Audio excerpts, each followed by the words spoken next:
my name's Sarah, and today I'm going to share with you the process I use for covering 216 votives with lace. I tried a number of different things I'd read on the internet using Mod Podge and hot glue, and I didn't find that worked the way I wanted it to. So I happen to have some liquid starch in my home, big bottle of it. It's very inexpensive, and I thought I'd give that a try. So here's my process. First of all, I bought my materials. I bought my lace on eBay. I think I bought 2 rolls of this. It's 2 inches wide by 26 yards. I may run a little short, but I'll just pick some up at a craft store. I also I had my liquid starch, so then I needed to buy my votives. I bought these also on eBay. I bought 3 units of 72, and these particular votives also include the candle, which made them a good buy.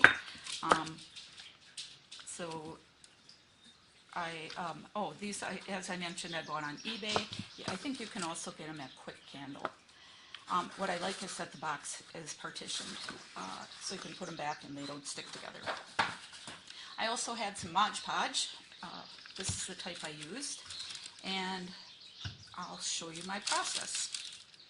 First of all, I cut my lace into strips that measured around a votive, or a folder. So I just basically took my votive, wrapped some lace around it, and cut a strip about that size.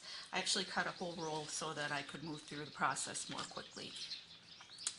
Next, I take the lace, I quickly run it through the starch, which is in a bowl.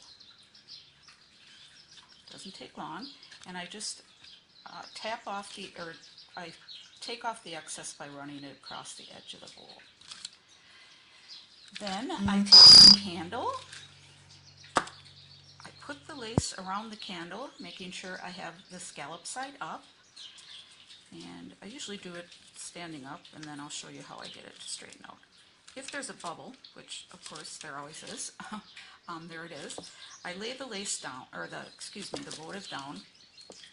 I hold the lower part of the lace with my thumb, and I take the upper part and just kind of pull it around the seam, trying to make it as even as possible. And I just sort of press it down at that point.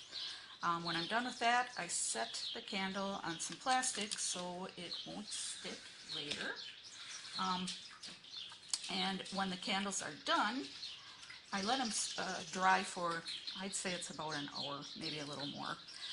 There's a seam here, and in order to keep the candle in place, and sometimes the starch lace will lift a little bit, I just use some Mod Podge. I put it in a bowl, and I use my finger to lightly tap along the seam.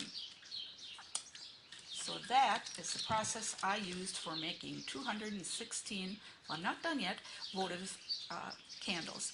It's taking me about 20 minutes to do a dozen candles, which I think is pretty quick. So if you have a project of this kind, I hope you find this helpful.